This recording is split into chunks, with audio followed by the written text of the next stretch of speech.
بسم اللہ الرحمن الرحیم۔ السلام علیکم۔ اسے کہو نا شمو کے ابا کہ وہ واپس آ جائے۔ کلثوم بھی پھوٹ پھوٹ کر رو پڑی تھی۔ اختیار صاحب جو بہت دیر سے آنسو ضبط کیے چارپائی کی دوسری طرف بیٹھے تھے بول پڑے، ارے او نیک بخت، کیسے بول دوں اسے؟ یاد نہیں کتنے شوق سے گیا تھا اور پھر کتنی کوششوں کے بعد جا کر اسے یہ موقع ملا ہے۔ یہ موقع ہر ایک کو تو نہیں ملتا، اللہ بس اسے خوش رکھے۔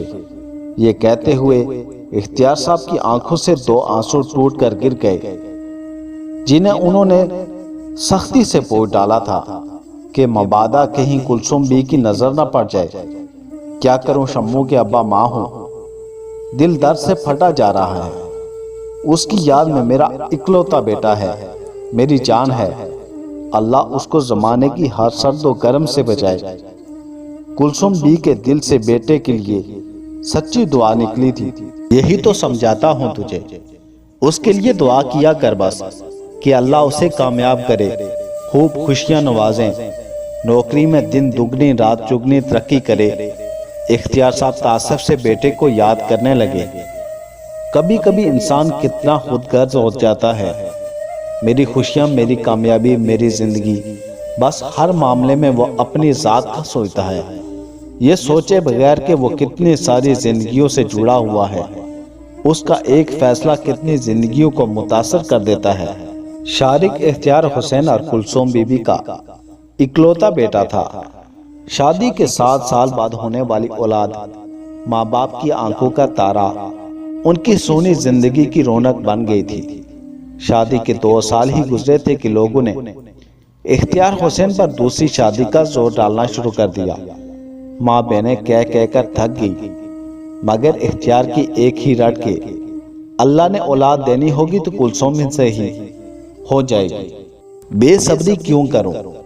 جیسے جیسے اختیار کا صبر بڑھتا رہا، کلثوم کی دعائیں بھی طویل ہوتی گئیں۔ بس ایک ہی تمنا، ایک ہی دعا زبان پر رہتی اور خلوص دل سے مانگی گئی دعائیں کبھی رد نہیں ہوتی، ان کی دعا بھی سن لی گئی۔ شادی کے 7 سال بعد شارق کی پیدائش کسی معجزے سے کم نہ تھی۔ ماں باپ شکر سے سجدوں میں گر گئے، ہر طرف خوشی کا سما تھا۔ بس پھر کیا تھا، ماں باپ سارا دن مرادوں سے مانگی اولاد پر قربان جاتے رہے۔ ہر چیز اعلیٰ سے اعلیٰ، عمدہ سے عمدہ۔ اختیار سرکاری ملازم تھا۔ شارق کی پیدائش کے بعد پارٹ ٹائم جاب شروع کر دی، بس شارق کو کسی چیز کی کمی نہ ہو۔ اللہ کی نعمت پر شکر تو واجب ہے نا۔ ابھی شارق 2 سال کا ہوا تھا کہ شمائلہ کی پیدائش ہو گئی۔ سب حق تک کہاں تو بے اولادی اور کہاں نعمت اور رحمت دونوں ساتھ۔ بس اس دن سے اختیار اور کلثوم کی زندگی ختم ہو گئی۔ اب ان کی زندگی کا مقصد بس شارق اور شمائلہ ہی تھے۔ دونوں کے لیے شہر کے بہترین سکولوں کا انتخاب کیا۔ سکول کے بعد کلثوم گھر پر گھنٹوں دونوں کو پڑھاتی رہتی۔ دونوں کی پوزیشن آتی تو ماں باپ کی آنکھیں خوشی سے چھلک پڑتی۔ شارق نے میٹرک کیا تو اب آگے کا فیصلہ کرنا تھا۔ باپ نے سارا اختیار شارق کو سونپ دیا، جو فیلڈ چاہے منتخب کر لو۔ شارق نے پری انجینئرنگ لے لی۔ 2 سال کالج کے بھی گزر گئے، نمبر بہت اچھے آئے۔ شارق کا ایڈمیشن شہر کی سب سے بڑی انجینئرنگ یونیورسٹی میں ہو گیا۔ شمائلہ نے بھی گرلز کالج میں داخلہ لے لیا۔ 4 سال پر لگا کر اڑ گئے۔ شارق کی انجینئرنگ مکمل ہوئی۔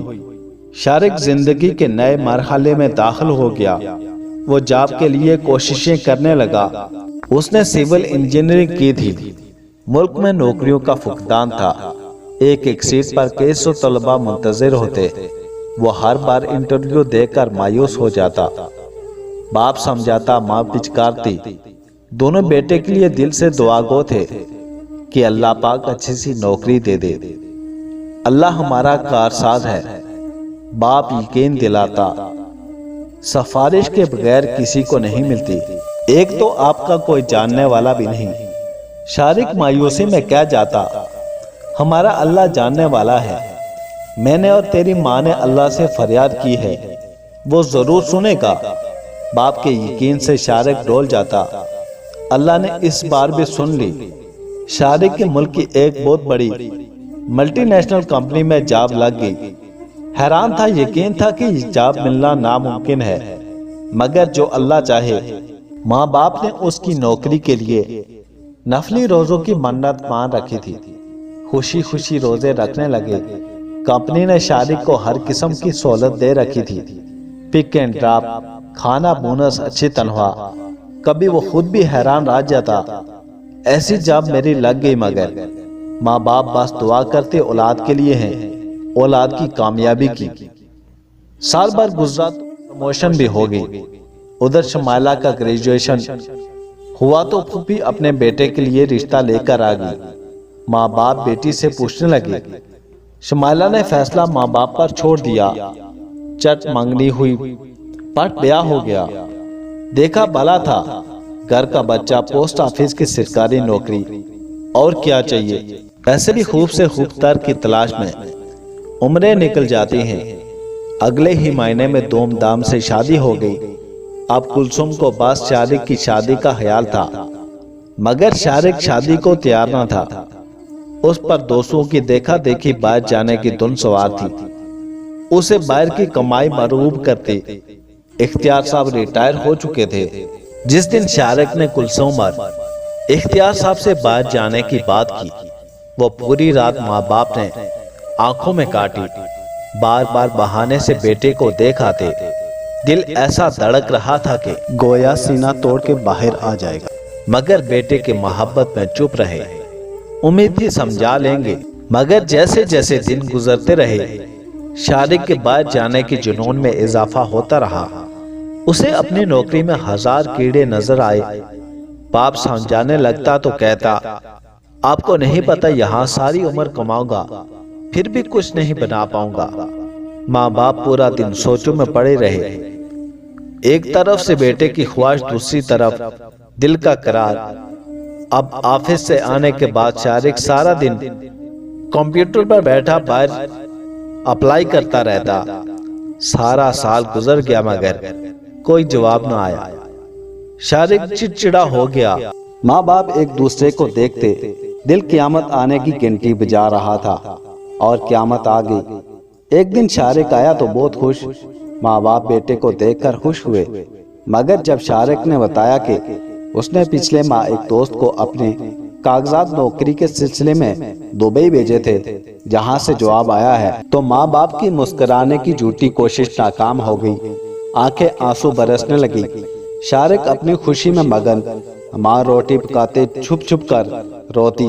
بیٹے کی خوشی تھی، کیا کہے گی، کیا بولے؟ باپ سوچوں میں گم رہنے لگا۔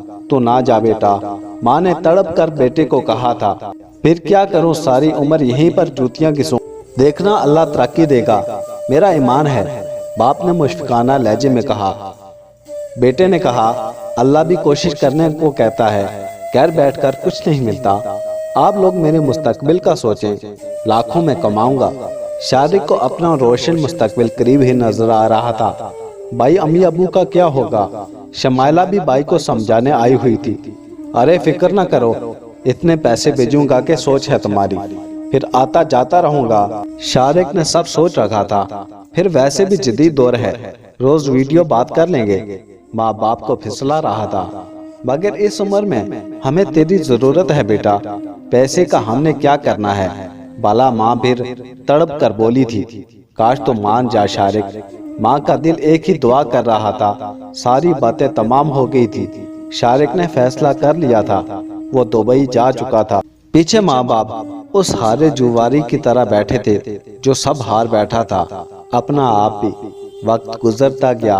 اختیار صاحب اور کلثوم کے لیے زندگی اب بس صبح سے رات کرنا تھی، جو ہوتی ہی نہیں تھی۔ شروع کے ایک مہینے شارق روز کال کرتا، پھر 2 دن بعد کرنے لگا، پھر ہفتے میں ایک بار، اور اب سال بھر کرنے کے بعد مہینے میں ایک بار کال آ جاتی۔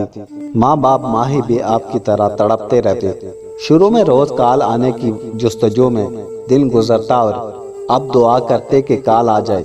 خود کال کرنے سے شارق نے منع کیا تھا، کہتا وہ ڈسٹرب ہو جاتا ہے، ہاں پیسے وہ ہر ماہ باقاعدگی سے بیچتا تھا جو ماں باپ اس کے لیے ہی جمع کرنے لگے۔ شمائلہ اب اکثر آ جاتی، ماں باپ کا دل بہل جاتا۔ وہ کہتی میرے ساتھ رہیں۔ اگر وہ مان کر نہیں دیتے، 1.5 سال ہونے کو آیا تو ماں نے شارق کو کہنا شروع کر دیا کہ ایک بار آ جائے ملنے۔ وہ کہتا چھٹی لینا ممکن نہیں، پھر آنے جانے کا خرچہ۔ باپ اب چپ ہو گیا تھا۔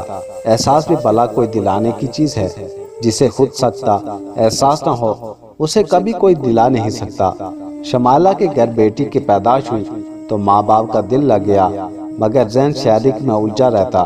شارق کا فون آیا تو ماں نے خوشی خوشی امید لگا کر کہا کہ بانجی کی خوشی میں آ جا، تو شارق نے ماں پر ہی بجلی گرا دی۔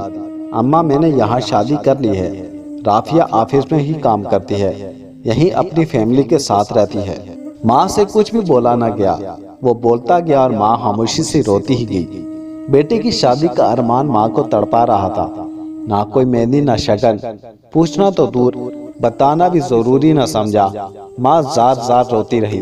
ارے او نیک ناخ، تو کیوں راز کم ظرف کو روتی ہے؟ جس نے ماں باپ کو بھی کچھ نہ سمجھا وہ اس معاملے میں تجھے پوچھتا؟ چھوڑ اب یہ غم سمجھ کے سمجھنا، ہماری صرف ایک ہی بیٹی ہے۔ اختیار صاحب کا دل بیٹے کی بے حسی سے بہت ٹوٹا تھا۔ ارے میں نے کون سا منع کرنا تھا، اسے کرتا شادی، میں تو پہلے بھی کہتی رہی مگر مانا ہی نہیں۔ کلثوم بی بی کا دل سنبھلتا ہی نہیں تھا۔ اگلی بار فون آیا تو شارق کہنے لگا کہ اب کچھ وقت تک پیسے نہ بھیج پائے گا، پیسوں کی ضرورت ہے، اس لیے مکان خریدنا ہے۔ ماں چپ رہی۔ بھلا اسے کون بتائے کہ اس کے بھیجے پیسے ماں باپ اس کے لیے جوڑے بیٹھے تھے۔ اگلے دن اختیار صاحب شارق کے اکاؤنٹ میں سارے منتقل کر آئے۔ بیٹے کو ضرورت ہو اور ماں باپ ہٹ جائیں ممکن نہیں، بھلے لاکھ اختلافات ہی صحیح۔ کچھ دنوں سے اختیار صاحب کی طبیعت بہت خراب تھی۔ کلثوم بی بی چارپائی سے لگی رہتی، شمائلہ بھی رکنے آئی ہوئی تھی۔ اسی دوران شارق کا فون آیا۔ ماں بیٹے سے حال دریافت کر رہی تھی، شمائلہ جو غصے میں کھول رہی تھی۔ کلثوم سے فون چھین کر پھٹ پڑی۔ بھائی کیوں فون کرتے ہو؟ کیوں ماں باپ کا دل چلاتے ہو؟ معاف کرنا مگر دنیا میں تم سے بد نصیب کوئی نہ ہوگا جس کے ماں باپ اس کے ہوتے ہوئے روز مرتے ہوں۔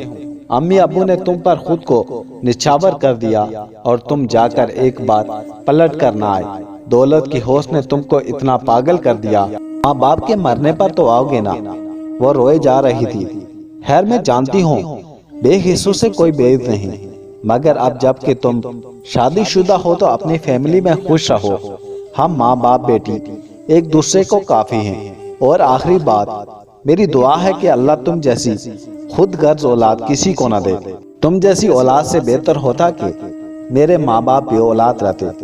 فون کر چکا تھا۔ ماں جو پاس کھڑی ہچکیوں سے رو رہی تھی، بیٹی سے بس ایک ہی شکوہ کر پائی، میرے بیٹے کو بد نصیب کیوں بولا؟ اللہ اس کے نصیب اونچے کرے، کامیاب کرے اسے، وہ تو میرے سونے آنگن کی رونق ہے، وہ آیا تو میری زندگی مکمل ہوگی۔ ماں یوں بولی تھی جیسے سامنے ننھے شارق کو کھیلتا دیکھ رہی ہو۔ شمائلہ رو پڑی۔ بہن کی باتوں کا اثر تھا یا ضمیر کی چبھن؟ ہفتے بھر بعد شارق آ گیا تھا، مگر باپ دنیا سے جا چکا تھا اور یہ پہلی بار ہوا تھا کہ جنازے کے سامنے بیٹھے بیٹے کو کلثوم بی بی نے نظر اٹھا کر ایک بار بھی نہیں دیکھا تھا۔ شوہر کے مرنے سے پہلے شارق کو دیکھنے کے لیے آب کا کلثوم کے کانوں میں گونج رہی تھی۔ شاید انہیں پتہ چل گیا تھا کہ دنیا سے جانے کا وقت آ گیا ہے، اس لیے پہلی بار بیوی کو بیٹے کو بلانے کی التجا کی تھی، مگر شارق اس بار بھی دیر کر گیا تھا۔ شمائلہ کلثوم بی بی کو اپنے ساتھ لے گئی تھی۔ جانے سے پہلے کلثوم بی بی نے گھر کے کاغذات شارق کو تھماتے ہوئے اس سے پہلی اور آخری بات کی تھی، جب تک زندہ ہوں تمہارے لیے دعا کرتی رہوں گی، اللہ تمہیں ہمیشہ شاد و آباد رکھے اور تمہیں ہر غم سے محفوظ رکھے۔ اور جاتے جاتے بھی ماں اسے دعا دے گی اور شارق جہاں کا تہاں کھڑا رہ گیا۔ دبئی واپس جاتے وقت وہ ایک ہی بات مسلسل سوچ رہا تھا کہ کیا کھو دیا ہے اس نے؟ ماں باپ کیا پا لیا تھا اس نے؟ دولت، کامیابی، عزت، مگر کیا اس نے صحیح سودا کیا تھا؟ اس نے تو باہر جا کر نفع ہی نفع کمایا تھا، پھر وہ گاٹے میں کیوں رہا؟